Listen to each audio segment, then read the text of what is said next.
কোনো অবস্থাতে পিছিয়ে আসা যাবে না। যদি আমরা এইবার খোদা ব্যবস্থা আমাদের ভোটের জন্য আমরা ফোন করি, আমরা চিরদিনের জন্য জাহান নামে চলে যাবো। জাহান নামে যাইতে আমরা যাবো না। আমরা লড়াইয়ের মধ্যে দিয়ে হইল এই দেশে গণতন্ত্র কায়েম করবো ইনশাল্লাহ। এই দেশ মানুষের অধিকার ফিরিয়েছে। আমরা দল মত বুঝি না।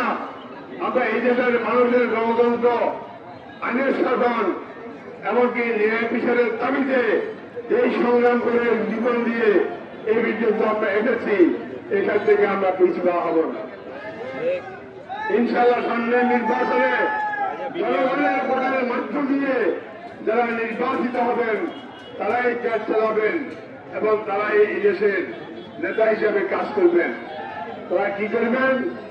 তারা অতীতকে ভুলে গিয়ে গণতন্ত্র, আইনের শাসন এবং মানুষের ন্যায্য অধিকার এবং মানুষের বেঁচে থাকার জন্য আপনার কর্মসংস্থানের ব্যবস্থা করে এই দেশকে বাঁচিয়ে রাখার ব্যবস্থা গ্রহণ করতে হবে। এছাড়া সামনে আর কোন পথ খালি নাই। আপনারা কি দেখেছেন?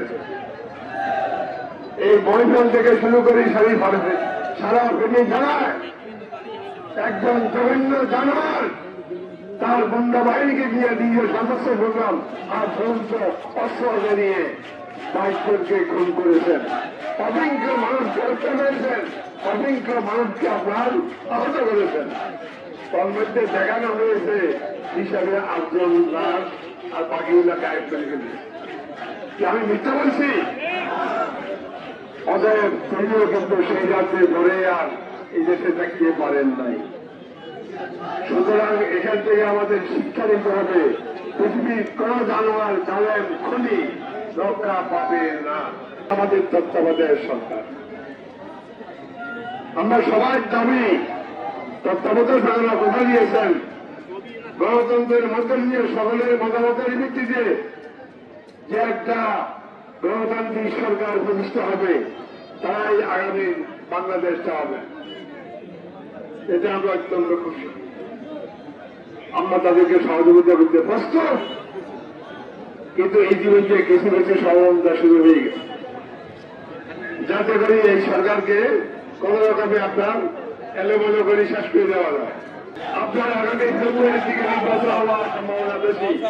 তত্ত্বাবধায়ক সরকার ঘোষণা দিয়েছেন, নির্বাচন থেকে তৈরি হয়ে যান। যে যেখানে আছেন ঘরে ঘরে বিএনপি দুর্গ গড়ে তুলুন। মা বোনদেরকে নিয়ে নির্বাচনে এসে প্রচুর পরিমাণ ভোট দিয়ে ইনশাআল্লাহ গণতান্ত্রিক সরকার প্রতিষ্ঠা করুন, যে সরকার এই দেশকে উন্নয়নের শীর্ষ পর্যায়ে নিয়ে যেতে পারবে।